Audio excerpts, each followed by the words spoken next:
Viking Exploration into the Atlantic by Amy E. Marshall.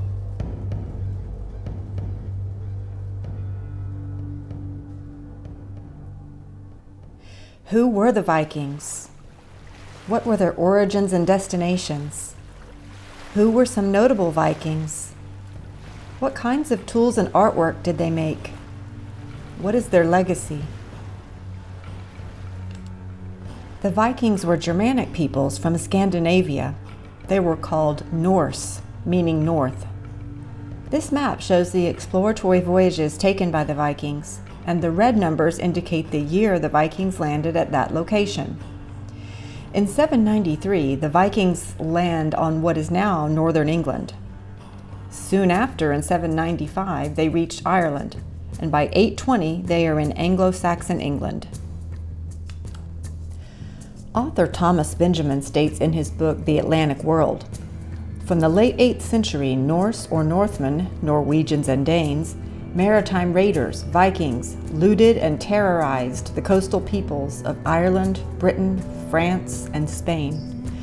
A steady stream of poor and land-hungry Norse migrants settled in Iceland, the British Isles, and France.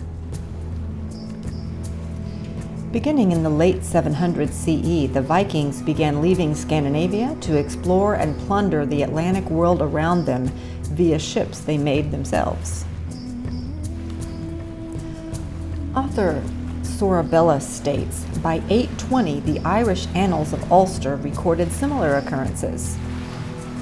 The sea spewed forth floods of foreigners over Erin, so that no haven, no landing place, no stronghold, no fort, no castle might be found, but it was submerged by waves of Vikings and pirates.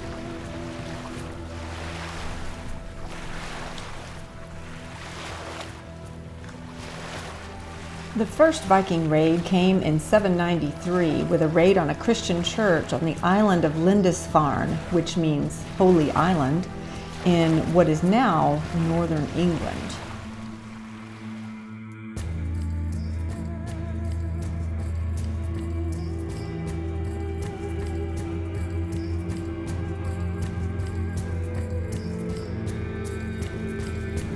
So the Vikings have been exploring and raiding for about 100 years, and then we have Erik the Red coming on the scene.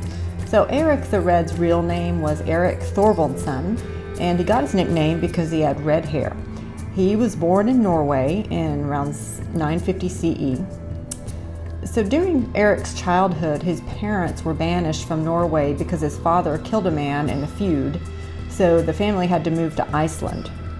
And then around 982, Erik himself was banished from Iceland for feud killing.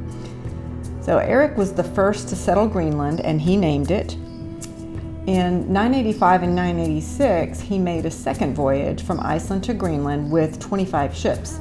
However, only 14 ships made it to Greenland, which means that he lost about 11 ships. 11 ships were lost at sea.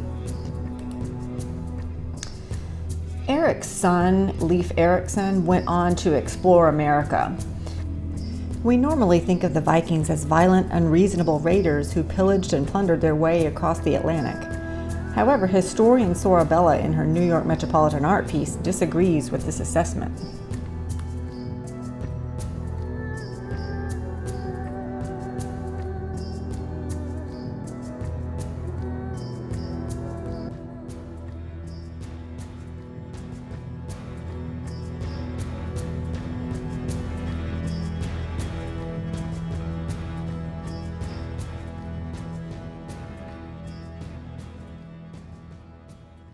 Let's take a look at some Viking tools. Viking helmets. The popular image of the Viking is one of fearsome warriors wearing horned helmets. Many depictions of the Vikings display this particular attribute. However, there's only one preserved helmet from the Viking Age, and it does not have horns. It was found in the Norwegian warrior's burial at Germanic, north of Oslo, together with the only complete suit of chainmail from the period, and that's from the Denmark Museum. This is a sod house replica of what the Vikings built on Vineland, Newfoundland, and this is how they built their long houses into the ground. So what is the legacy of the Vikings? Well, around 1000 CE, Norse Vikings discovered America at Newfoundland almost 500 years before Christopher Columbus, and they would have encountered the Native Americans who had already been in North America.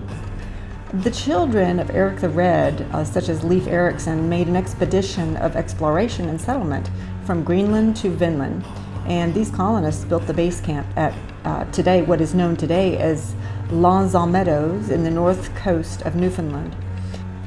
Thank you for joining me in the Viking exploration of the Atlantic.